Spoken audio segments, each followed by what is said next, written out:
जय हिंद आप सभी को। आप सभी का हिंदी साहित्य की 15 प्रश्नों की श्रृंखला में बहुत बहुत स्वागत है। हमारे रीतिकाल से संबंधित प्रश्न चल रहे हैं जो कि परीक्षा की दृष्टि से बेहद ही महत्वपूर्ण प्रश्न है। तो आशा करती हूँ कि आपको हमारा वीडियो पसंद आ रहा होगा। वीडियो अगर पसंद आ रहा है तो वीडियो को लाइक कीजिएगा, चैनल पर पहली बार है तो सब्सक्राइब कीजिएगा। तो चलिए अपनी क्लास की तरफ चलते हैं और आज के प्रश्नों को देखते हैं। तो पहला प्रश्न है कि छल नामक 34वें संचारी भाव की स्थापना किसने की थी।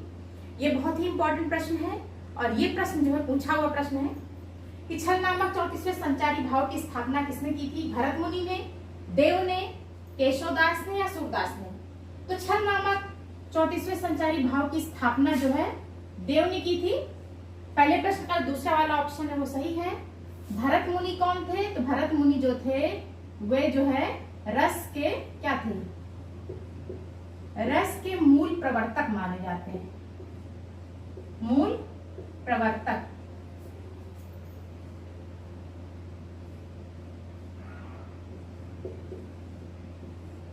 रस के मूल प्रवर्तक हैं। केशवदास को तो हृदय विहीन कवि कहा जाता है और रामचंद्र शुक्ल ने कहा है इनको कि केशवदास क्या थे? एक हृदय विहीन कवि थे। और सूरदास जो थे इनको क्या कहता है? वात्सल्य रस के सम्राट। वात्सल्य रस के सम्राट कहा जाता है इनको। दूसरा प्रश्न की वृत्त कौमुदी किसकी रचना है? मतीराम की, केशवदास की, सूरत मिश्र की या रसलीन की। तो वृत्त कौमुदी जो है ये मतीराम की रचना है। अगर आप हमारी पिछली वीडियो देखे होंगे तो उसमें हमने मतीराम की बहुत सारी रचनाएं बताई हैं। जैसे इनकी और भी महत्वपूर्ण रचनाओं की बात करें तो इनका है रस राज है, रस राज हो गया। ललित ललाम जो कि परीक्षा में पूछा हुआ प्रश्न है, ललित ललाम किसकी रचना है? तो मतीराम की है। और अलंकार पंचाशिका हो गई, अलंकार पंचाशिका। ये इनकी जो है महत्वपूर्ण रचनाएं मानी जाती हैं। आगे प्रश्न को देखते हैं। तीसरा प्रश्न है कि प्रबोध पचासा किसकी रचना है? पद्माभरण, रसलीन, मानसिंह या सेनापति। तो जो प्रबोध पचासा है ये टीजीटी 2013 में पूछा हुआ प्रश्न है कि प्रबोध पचासा जो है किसकी रचना है। तो जो प्रबोध पचासा है वो पद्माकर की रचना है। पहला ऑप्शन, तीसरे प्रश्न का पहला ऑप्शन सही है। और इनकी अगर और रचनाओं की बात करें तो इनका जो है और रचनाएं जो है वो क्या है? जगत विनोद और है गंगा लहरी। गंगा लहरी हो गया। तीसरा हो गया पद्माभरण, पद्माभरण हो गया। कल 25, कल 25 ये इनकी जो है महत्वपूर्ण रचनाएं हैं मतीराम की और पद्माकर की। तो तीसरे प्रश्न का जो है पहला वाला ऑप्शन सही है कि प्रबोध पचासा जो है वो पद्माकर की रचना है। चौथा प्रश्न है कि रसलीन का पूरा नाम क्या है? हैदर, सैयद गुलाम नबी, हजरत या महमूद। तो रसलीन का जो पूरा नाम है वो है सैयद गुलाम नबी। दूसरा वाला जो ऑप्शन है चौथे प्रश्न का वो सही है। पांचवा प्रश्न है श्रृंगार भूषण किसकी रचना है? रसलीन की, पद्माकर की, बेनी प्रवीण की या भूषण की। तो जो है श्रृंगार भूषण जो है वो जो है रसलीन की रचना है। सॉरी, श्रृंगार भूषण जो वो बेनी प्रवीण की रचना है। तीसरा वाला जो ऑप्शन है वो सही है। और इनकी जो और भी रचनाएं हैं वो रस तरंग, नौरस तरंग और नाना राव प्रकाश, नाना राव प्रकाश।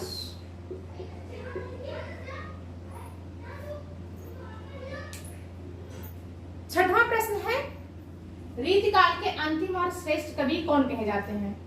बिहारी, केशवदास, पद्माकर या सेनापति। तो रीतिकाल के जो अंतिम कवि हैं वो पद्माकर कहे जाते हैं। रीतिकाल के अंतिम और श्रेष्ठ कवि पद्माकर कहे जाते हैं। तो छठवें प्रश्न का जो तीसरा वाला ऑप्शन है वो सही है। आगे प्रश्न को देखते हैं। सातवां प्रश्न है कि बिहारी सतसई में कितने दोहे हैं? 115, 719, 815 की 1000। ये प्रश्न जो है पूछा हुआ प्रश्न है, टीजीटी में आया हुआ था कि, लेकिन क्वेश्चन इस तरह से था कि बिहारी सतसई में लगभग कितने दोहे हैं, और ऑप्शन में जो करेक्ट आंसर था वो लगभग में 700 ऑप्शन दिया हुआ था। लेकिन अगर करेक्ट दोहे की बात करें, सही सही कितने दोहे हैं, तो बिहारी सतसई में 719 दोहे हैं। तो 7वें वाले प्रश्न का जो दूसरा वाला ऑप्शन है वो सही है।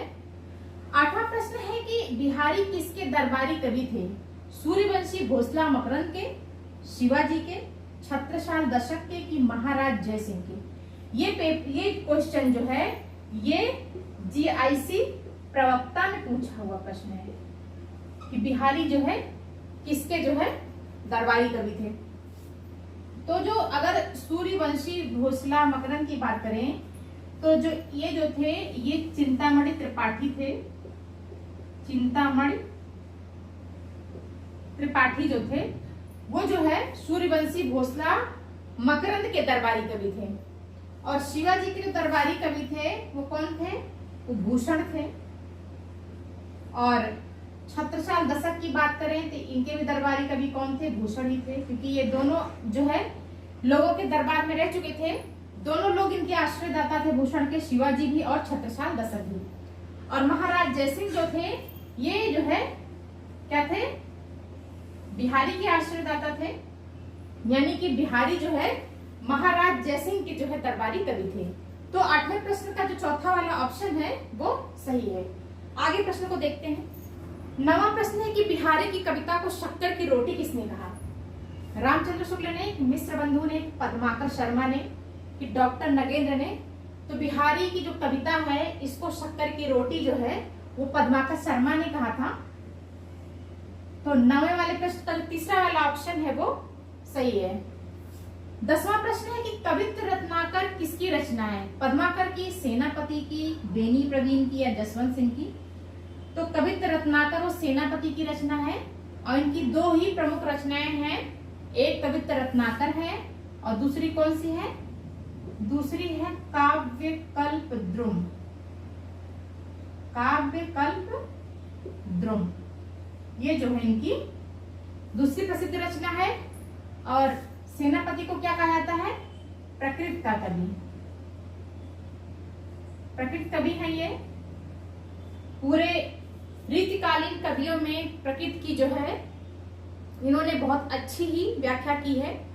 और इनको प्रकृत का कवि इसलिए कहा जाता है क्योंकि इन्होंने प्रकृत का वर्णन किया है, और प्रकृत के वर्णन में श्रृंगार रस की ऐसी प्रधानता इनमें दिखाई पड़ती है, इसलिए इनको रीतकाल में भी रखा गया, क्योंकि रीतकाल में क्या है? रसों की प्रधानता है। तो इन्होंने प्रकृत का जो वर्णन किया है उसमें श्रृंगार रस की बड़ी प्रधानता मिलती है, इसलिए जो है सेनापति को जो है रीतिकालीन कवि होने के साथ साथ प्रकृत के वर्णन का भी कवि कहा जाता है, या प्रकृतवादी कवि कहा जाता है। तो अगर ये प्रश्न बने कि रीतिकालीन कवियों में कौन सा ऐसा कवि है जो प्रकृत का वर्णन किया है, तो सेनापति है। तो 10 प्रश्न हो गए। 11वें प्रश्न को देखते हैं। 11वां प्रश्न है कि बिहारी सतसई पर किन ग्रंथों का प्रभाव है? और ये जो प्रश्न है ये जीआईसी प्रवक्ता में जो है प्रवक्ता में 2016 में पूछा हुआ था कि जो है बिहारी सतसई पर किन ग्रंथों का प्रभाव है? गाथा सप्तशती, आर्या सप्तशती, अमरूप शतक, या इनमें से कोई नहीं? तो बिहारी सतसई पर जो है गाथा सप्तशती ग्रंथ का जो है प्रभाव है। तो पहला वाला जो ऑप्शन है वो सही है। 12वां प्रश्न के रीतिकाल के कौन से ऐसे कवि हैं जो मात्र एक ग्रंथ लिखकर हिंदी साहित्य में अमर हो गए? केशवदास, बिहारी, सेनापति, या पद्माकर? तो आप सभी को पता है कि केशवदास के भी कई ग्रंथ हैं, सेनापति के भी हैं और पद्माकर के भी हैं, लेकिन बिहारी का जो है बस एक ही ग्रंथ है, बिहारी सतसई।